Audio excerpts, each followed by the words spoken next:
Hello students, last class तक हमने solubility, Henry law, application of Henry law और उससे रिलेटेड कुछ न्यूमेरिकल्स किए थे। आज एक हम नया टॉपिक पढ़ने वाले हैं, दैट इज वेपर प्रेशर। जैसा कि आपको नाम से ही पता पड़ रहा होगा, vapour pressure means pressure exerted bye vapour, that is called vapour pressure.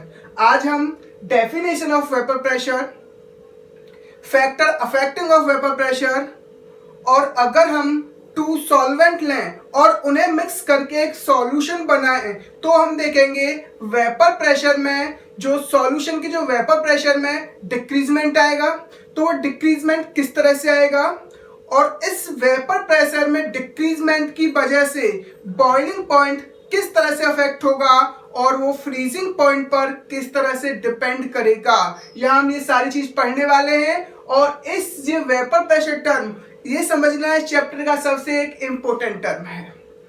इस टर्म को स्टार्ट करने से पहले हम दो तीन बातें करना चाहते हैं। सपोज दैट अगर मैं आपसे पूछूं वाटर कितने डिग्री सेल्सियस टेम्परेचर पर लिक्विड से वेपर्स में कन्वर्ट हो जाता है, तो आपका सभी का एक ही जवाब होगा 100 डिग्री सेल्सियस। लेकिन अगर मैं बात करूं, अगर हम गर्मियों के दिनों की बात करें, आपने देखा होगा जो घरों में बहने वाली नाली होती है, तालाब, पोखर, उनका पानी पूरी तरह से सूख जाता है। ऐसा क्यों होता है? यानी कि एक्चुअल में वो पानी गया कहाँ? तो आप सभी का एक ही जवाब होगा, ये जो नाली, तालाब और पोखर का पानी है वो लिक्विड से वेपर में कन्वर्ट हो चुका है। तो एक चीज बताओ आप, मोस्टली गर्मियों में ज्यादा से ज्यादा टेम्परेचर कितना हो सकता है? 45 degree Celsius, last 50 degree Celsius, उससे ज्यादा तो टेम्परेचर नहीं हो सकता। और वो इसी टेम्परेचर पर लिक्विड से वेपर्स में कन्वर्ट हो गया। और हम एक बात करें, सपोज दैट आपने किसी ग्लास में एक वाटर फिलअप किया और आपने उसको 10 डिग्री सेल्सियस वाले एक रूम में रख दिया। 1 या 2 दिन के बाद देखा जो वाटर का लेवल था वो पूरी तरह से खत्म हो चुका है, यानी कि बहुत कम वाटर का अमाउंट बचा है। अब आपके दिमाग में आ रहा होगा ऐसा हो क्यों रहा है? तो इसका एक ही जवाब है, जो वाटर है वो किस में कन्वर्ट हो चुका है? वेपर्स में। तो हम कह सकते हैं 10 डिग्री सेल्सियस पर भी वाटर लिक्विड से वेपर में कन्वर्ट हो चुका है। तो इसका मतलब हम साफ साफ कह सकते हैं, हम वाटर को किसी भी टेम्परेचर पर लिक्विड से वेपर्स में कन्वर्ट कर सकते हैं। और इस तरह की प्रोसेस को हम क्या कहते हैं? इवोपरेशन कहते हैं। यानी कि इवोपरेशन और वेपराइजेशन का मतलब क्या है? इवोपरेशन और वेपराइजेशन में डिफरेंस क्या होगा? अगर हम बात करें इवोपरेशन की, इवोपरेशन एक ऐसा प्रोसेस है जिससे हम लिक्विड को इजीली वेपर्स में कन्वर्ट कर सकते हैं, but below it's boiling point, और उसका जो टेम्परेचर होना चाहिए वो बॉइलिंग पॉइंट से कम होना चाहिए। लेकिन अगर वेपराइजेशन की बात करें, ऐसा प्रोसेस जिससे हम लिक्विड को इजीली वेपर्स में कन्वर्ट कर सकें अब इट्स बॉइलिंग पॉइंट, लेकिन उसका बॉइलिंग पॉइंट उसका जो टेम्परेचर है उसके बॉइलिंग पॉइंट से क्या होना चाहिए? ज्यादा होना चाहिए। और यहाँ पर जो मोस्टली वेपर प्रेशर को समझाने के लिए टर्म यूज करेंगे वो इवोपरेशन का यूज करने वाले हैं। तो सपोज दैट हमारे पास एक कंटेनर है, ये कंटेनर है और जिसमें आपका लिक्विड फिलअप है।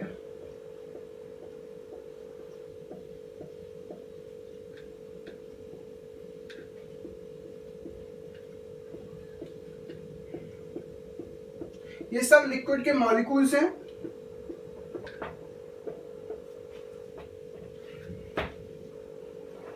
लिक्विड मॉलिक्यूल्स, ये कंटेनर है। अगर हम बात करें जो मॉलिक्यूल लिक्विड की सरफेस पे होते हैं, that is called surface molecule of liquid, और जो मॉलिक्यूल सरफेस से नीचे होते हैं दैट इज बल्की मॉलिक्यूल, उन्हें हम बल्क मॉलिक्यूल कहेंगे। अगर हम लिक्विड के नीचे वाले मॉलिक्यूल को देखें तो सपोज दैट ये जो मॉलिक्यूल है वो सभी डायरेक्शन से अदर मॉलिक्यूल से घिरा हुआ है और आपको पता है मॉलिक्यूल और मॉलिक्यूल के बीच में एक फोर्स ऑफ अट्रैक्शन काम करेगा, यानी कि जो बल्क वाला मॉलिक्यूल है चारों तरफ से ऑल डायरेक्शन से घिरा हुआ है, जिसकी वजह से उस पर एक अच्छा खासा फोर्स ऑफ अट्रैक्शन लगेगा, यानी कि इस मॉलिक्यूल को बाकी जिन से वो सराउंडेड है वो उसको अच्छी तरह से अट्रैक्ट करके रखेंगे। लेकिन अगर हम बात करें सरफेस के मॉलिक्यूल्स की, ये जो सरफेस का मॉलिक्यूल है इसको, इसका जो फोर्स ऑफ अट्रैक्शन लगेगा ओनली किससे लगेगा भाई, डाउनवर्ड वाले मॉलिक्यूल से, क्योंकि अपवर्ड तो यहां पर कुछ मॉलिक्यूल है ही नहीं। इसका मतलब जो बल्क वाले मॉलिक्यूल हैं उनका अच्छा फोर्स ऑफ अट्रैक्शन होता है as compare to surface molecule, यानी कि सरफेस वाले जो मॉलिक्यूल होते हैं वो बहुत कम फोर्स ऑफ अट्रैक्शन फेस करता है as compare to bulk molecule.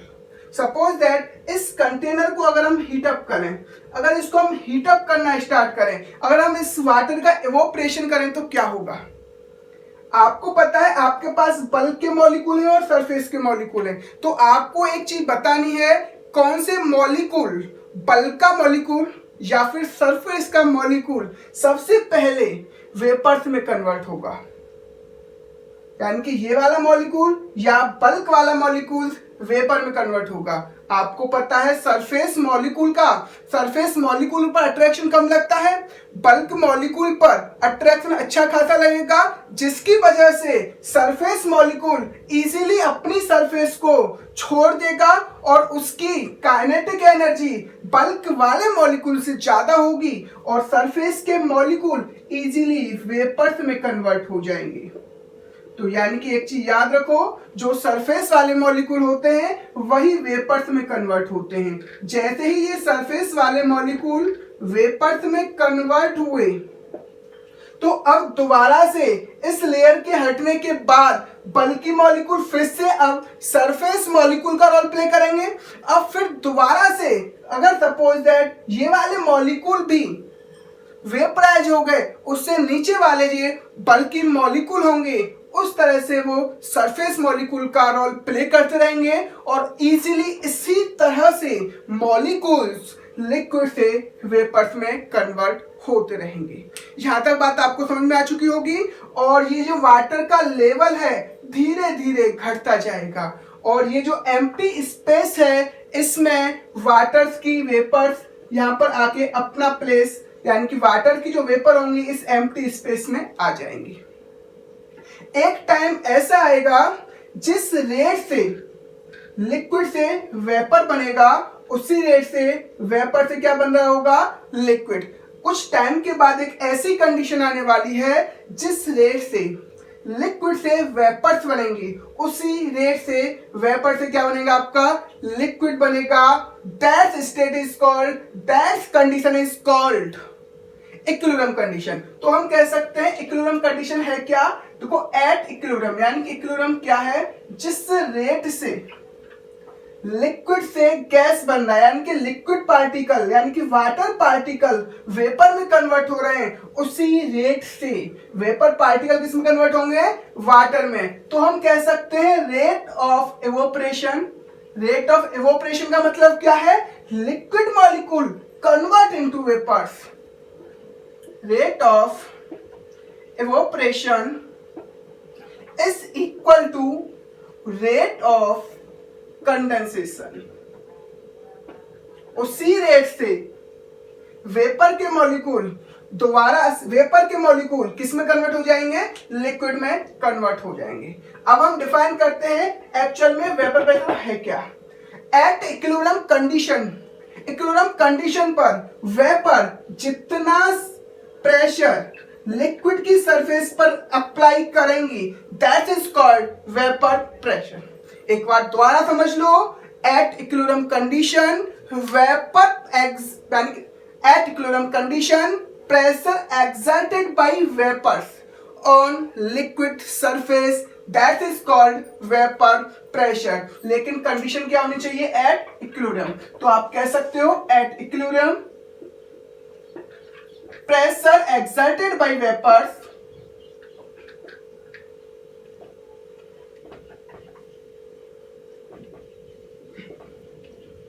on its liquid surface. That pressure is called, this pressure is called vapor pressure. This pressure is called vapor pressure. यहां तक बात आपको समझ में आ चुकी होगी। एक्चुअल में वेपर प्रेशर है क्या? इक्विलिब्रियम कंडीशन पर वेपर जितना प्रेशर लिक्विड की सरफेस पर अप्लाई करती है that is called vapour pressure. और आपको ये भी चीज समझ में आ चुकी होगी इक्विलिब्रियम कंडीशन क्या है? जिस रेट से गैस के यानी कि हम कह सकते हैं वाटर के मॉलिक्यूल वेपर में कन्वर्ट होंगे, उसी रेट से वेपर उसी रेट से लिक्विड में कन्वर्ट होगा। That is called equilibrium condition, यानी कि rate of evaporation is equal to rate of condensation. अब हम बात करेंगे ये जो हमारा वेपर प्रेशर है किन किन फैक्टर को अफेक्ट करता है, किन किन फैक्टर से ये अफेक्ट होता है उसकी बात करते हैं।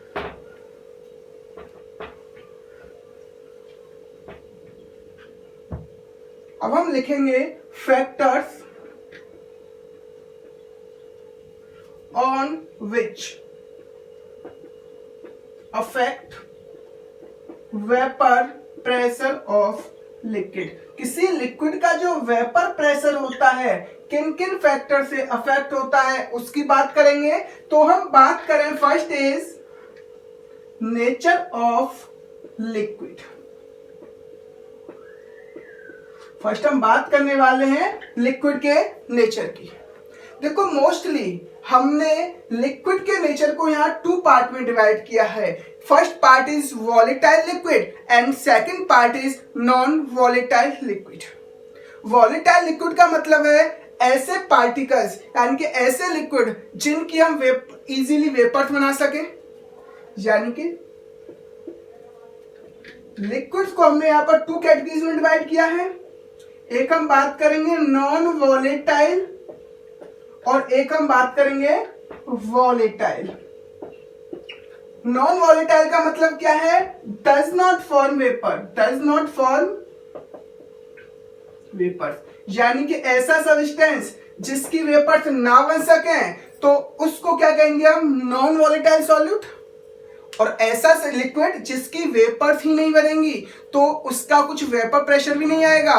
तो नॉन वॉलेटाइल सॉल्यूट का जो वेपर प्रेशर होता है वो हमेशा क्या होता है? 0 होता है। अब हम बात करते हैं वॉलेटाइल सॉल्यूट, ऐसे सॉल्यूट जिनकी वेपर्स आसानी से बन सकें और अगर उनकी वेपर्स बन जाएंगी तो उन वेपर्स की वजह से लिक्विड सरफेस पर जो प्रेशर एक्सर्ट होगा that is called vapour pressure. जितनी ज्यादा वेपर्स बनेंगी उतना ही ज्यादा वेपर प्रेशर एक्सर्ट होगा। तो हम कह सकते हैं what means of volatile substance, यानी कि विच फॉर्म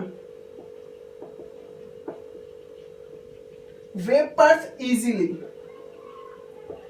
यानी कि जिनकी वेपर्स आसानी से बन जाएं that is called volatile liquid. और जितना ज्यादा वॉलेटाइल लिक्विड होगा यानी कि मोर वॉलेटाइल,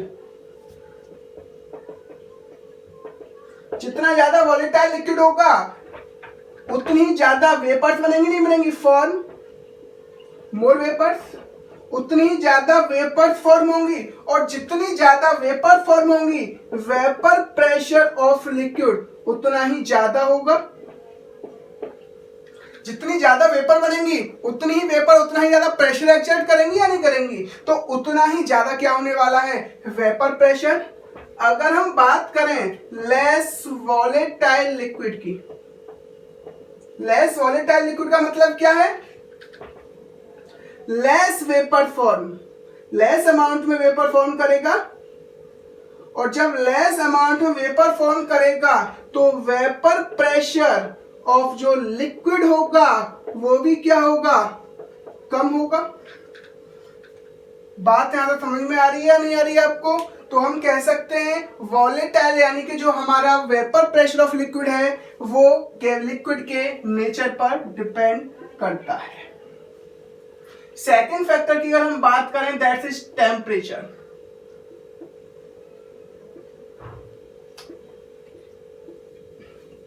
देखो जैसे जैसे हम टेम्परेचर बढ़ाएंगे लिक्विड उतना ही ज्यादा वेपर्स क्रिएट करेगा, लिक्विड की उतनी ही ज्यादा वेपर्स बनेंगी या नहीं बनेंगी भाई, उतनी ही ज्यादा लिक्विड की वेपर बनेंगी, और जितनी ज्यादा लिक्विड की वेपर बनेंगी उतना ही ज्यादा वो अपनी सरफेस पर, अपनी लिक्विड सरफेस पर प्रेशर एक्सर्ट करेंगे।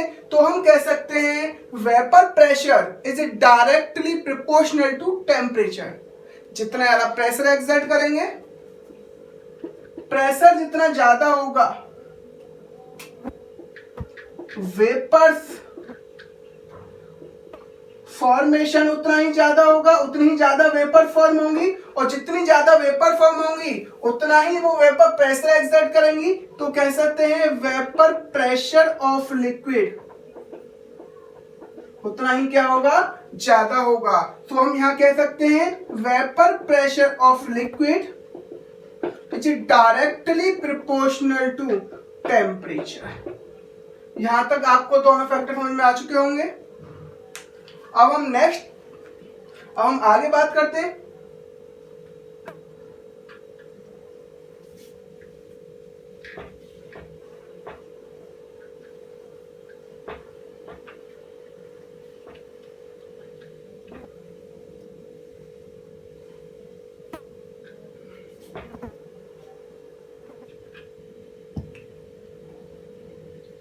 अब हम इससे रिलेटेड चलो एक दो टर्म और पढ़ लेते हैं। अब हम नेक्स्ट इससे रिलेटेड एक टर्म और पढ़ने वाले हैं, that is boiling point.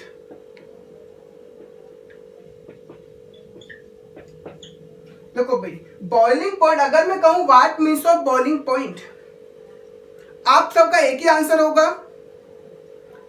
Boiling point is a temperature at which liquid easily convert into vapour, that is called boiling point. यानी कि जिस टेम्परेचर पर लिक्विड इजीली वेपर्स में कन्वर्ट हो जाए, that is called boiling point. लेकिन ये जो डेफिनेशन है वो छोटी क्लासों के साथ तो सही है, लेकिन हम अब 11th 12th में आ चुके हैं, तो हम अपने स्टैंडर्ड की बात करेंगे और हम कहेंगे vapour pressure boiling point is a temperature at which vapour pressure of liquid become equal to external pressure. यानी कि जिस टेम्परेचर पर लिक्विड का वेपर प्रेशर एक्सटर्नल प्रेशर के इक्वल हो जाएगा, उस टेम्परेचर को क्या कहने वाले हैं, बॉइलिंग पॉइंट। तो ये क्या है, टेम्परेचर एट विच, ये एक ऐसा टेम्परेचर है जिस टेम्परेचर पर vapour pressure of liquid, vapour pressure of liquid become equal to external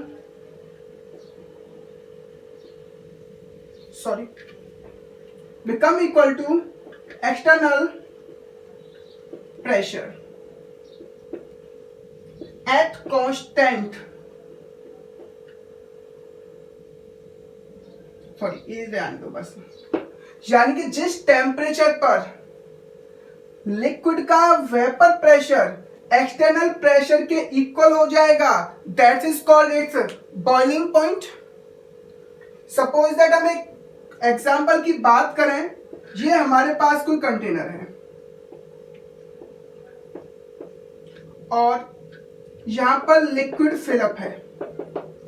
suppose that यहां पर कोई भी लिक्विड फिलअप है और हमने बात की एट,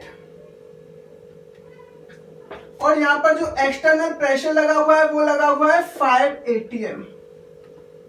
यहां पर जो एक्सटर्नल प्रेशर लगा हुआ है वो क्या लगा हुआ है, 5 atm, और ये जो लिक्विड है उसका वेपर प्रेशर है 2.5 atm। अब देखो इसका मतलब क्या है, बॉइलिंग पॉइंट एक ऐसा टेम्परेचर है जिस पर लिक्विड का वेपर प्रेशर किसके इक्वल हो जाए, एक्सटर्नल वेपर प्रेशर के। अगर आपको लिक्विड के वेपर प्रेशर को एक्सटर्नल वेपर प्रेशर के इक्वल करना है तो आपको उसको टेम्परेचर देना होगा, यानी कि आपको उसको हीट करना होगा। अब जैसे जैसे इसका टेम्परेचर बढ़ेगा लिक्विड का वेपर प्रेशर इंक्रीज होता जाएगा, और सपोज दैट अगर मैं बात करने लगूं लिक्विड का vapour pressure 80 degree Celsius temperature पर 5 atm हो गया, तो हम क्या कह सकते हैं, boiling point of this liquid is 80 degree Celsius. Boiling point of liquid, this liquid is 80 degree Celsius. यहां तक आपको बात बिल्कुल समझ में आ रही होगी। अब हम बात करते हैं, ये जो आपका बॉइलिंग पॉइंट है वेपर प्रेशर को किस हिसाब से अफेक्ट करता है उसकी बात करेंगे।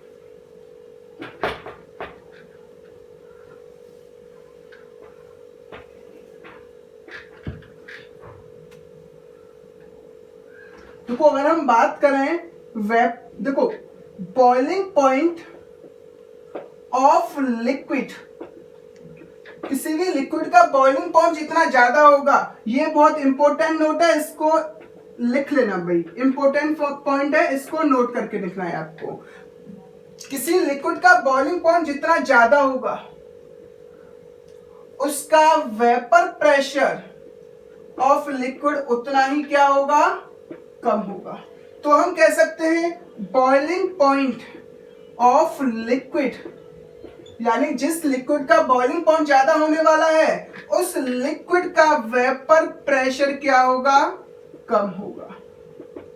इस चीज को याद रखना है आपको।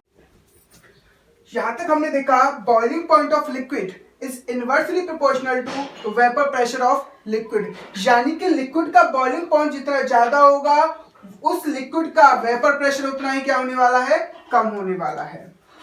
सपोज दैट, इसको किसी एक एग्जांपल से प्रूफ करते हैं। सपोज दैट हमारे पास 2 कंटेनर हैं और जिसमें हमने सेम लिक्विड को फिलअप किया है,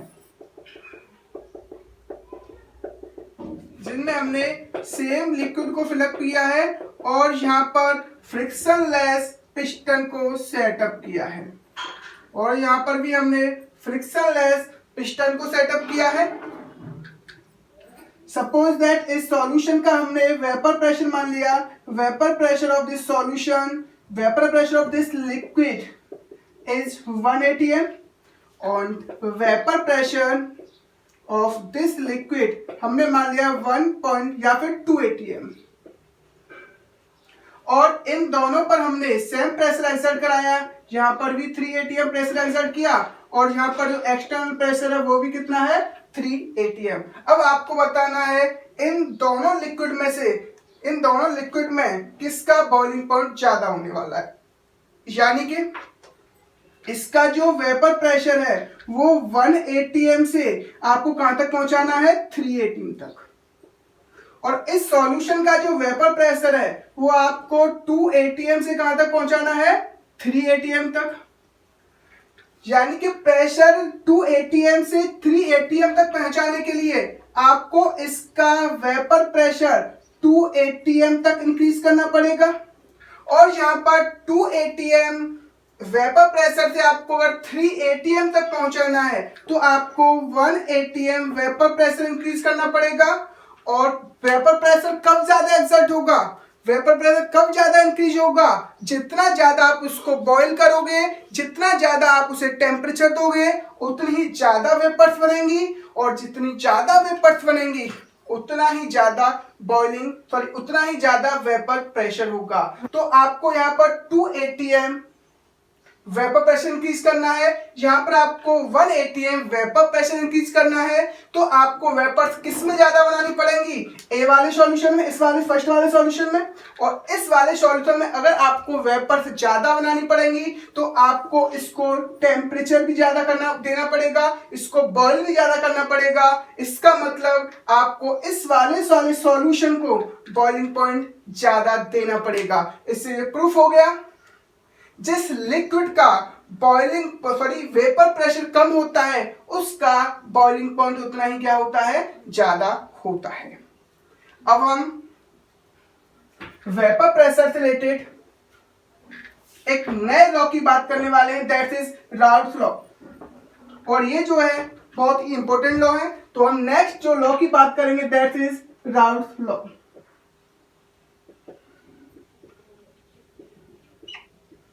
वेरी इंपॉर्टेंट। देखो एक्चुअल में है क्या राउल्ट्स लॉ, उसकी बात करते हैं। ये जो राउल्ट्स लॉ एप्लीकेबल होता है वो टू और मोर वॉलेटाइल लिक्विड के सॉल्यूशन के लिए एप्लीकेबल है। सपोज होता क्या समझते हैं, हमारे पास एक सॉल्यूशन है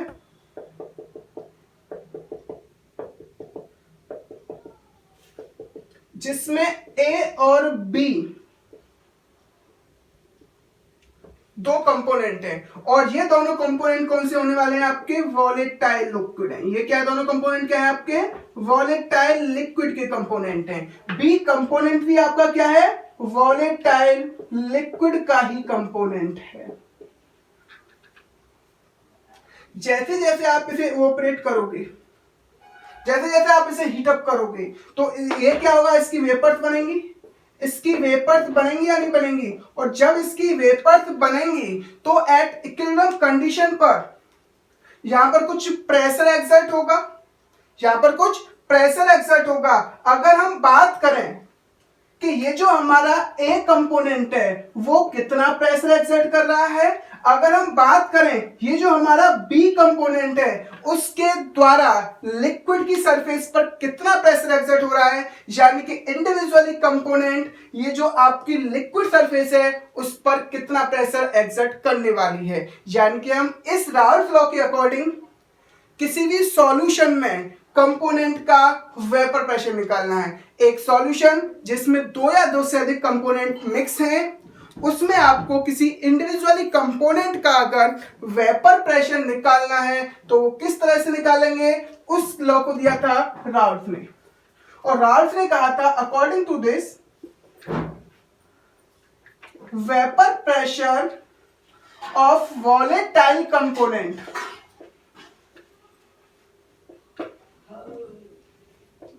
in solution, vapor pressure of volatile component in solution is directly proportional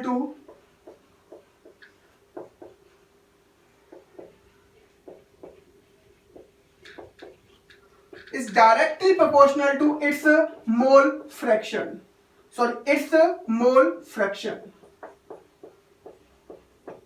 यानी कि जिस कंपोनेंट का आपको वेपर प्रेशर निकालना है उसका वेपर प्रेशर उसके मोल फ्रैक्शन के डायरेक्टली प्रोपोर्शनल होगा। तो हम कह सकते हैं सपोज दैट हमको ए कंपोनेंट का वेपर प्रेशर निकालना है तो हम कह सकते हैं vapour pressure of A is directly proportional to X, और हम कह सकते हैं vapour pressure of B is directly proportional to X B. जैसे ही हम इस प्रोपोर्शनलिटी साइन को खोलेंगे तो हमारा आएगा P A equal to P naught A X A. इसी तरह जैसे ही हम इसमें प्रोपोर्शन यानी कि जैसे हम इसमें प्रोपोर्शनलिटी को खोलेंगे तो हमारा आएगा P naught B X B. अब आपके दिमाग में आ रहा होगा पी नॉट ए और ये पी नॉट बी क्या है वो समझते हैं। Where P naught A equal to vapor pressure of pure component A, यानी कि अगर इस A कंपोनेंट का जो A कंपोनेंट है उसको प्योर फॉर्म में लेके अगर उसका जो वेपर प्रेशर होगा that is P naught A, और हम बात करेंगे where is P naught B तो हम कह सकते हैं vapour pressure of pure component B। यानी कि ए और बी जो आपने कंपोनेंट मिक्स किए हैं उनका जो प्योर फॉर्म में वेपर प्रेशर होगा तो क्या होगा पी नॉट ए, और बी कंपोनेंट के क्या होगा पी नॉट बी। अगर हम बात करें तो ये जो आपका टोटल प्रेशर है वो क्या होने वाला है according to Ralph law. Raoult ने क्या कहा था, किसी भी सॉल्यूशन का आपको टोटल प्रेशर निकालना है तो वो किसके इक्वल होता है, sum of pressure of individually component. तो अकॉर्डिंग टू राल्फ लॉ हम कह सकते हैं PT equal to according to Dalton's law PT equal to P A plus PB. According to Dalton's law, Dalton's ने कहा था जो आपने क्लास 11th में पढ़ा है, डाल्टन ने कहा था अगर आपको सॉल्यूशन का टोटल प्रेशर निकालना है, तो आप जितने भी इंडिविजुअली कंपोनेंट हैं उनके प्रेशर का सम कर दो, वो जो सम निकल के आएगा वही टोटल प्रेशर का क्या होगा, सम। वही जो सम आएगा वो टोटल प्रेशर क्या होने वाला है, इक्वल होने वाला है। तो ये जो पीटीएफ किसके इक्वल आएगा, पी ए इक्वल टू क्या है आपका, P naught A X A, P B क्या है आपका, P naught B X B. यहां तक आपको बात समझ में आ चुकी होगी। यही क्या है आपका राल्फ लॉ, और ये लॉ बहुत ज्यादा इंपॉर्टेंट है। मैं बार बार कह रहा हूं आपसे, पी नॉट ए क्या होता है, प्योर कंपोनेंट का vapour pressure, P naught B क्या होगा, vapour pressure of pure component of B, और आपको इस लॉ को याद रखना है।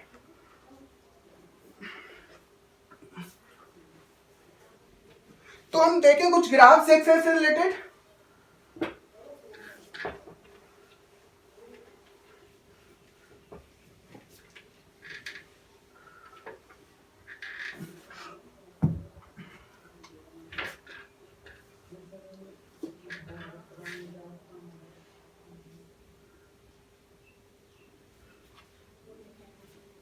अगर हम यहां बात करें वेपर प्रेशर ऑफ कंपोनेंट, और यहां पर हम एग्जर्ट करें, यहां पर हम देखें मोल फ्रैक्शन। अब हम किस किस के मिड में ग्राफ बना रहे हैं, मोल फ्रैक्शन और वेपर प्रेशर ऑफ कंपोनेंट। और इस सिचुएशन में टेम्परेचर क्या होगा आपका, कांस्टेंट होगा। तो आपको पता है vapour pressure of component is directly proportional to its mole fraction और नॉट। तो आपको इस तरह से ग्राफ, इस तरह से लाइन ड्रॉ करनी है भाई।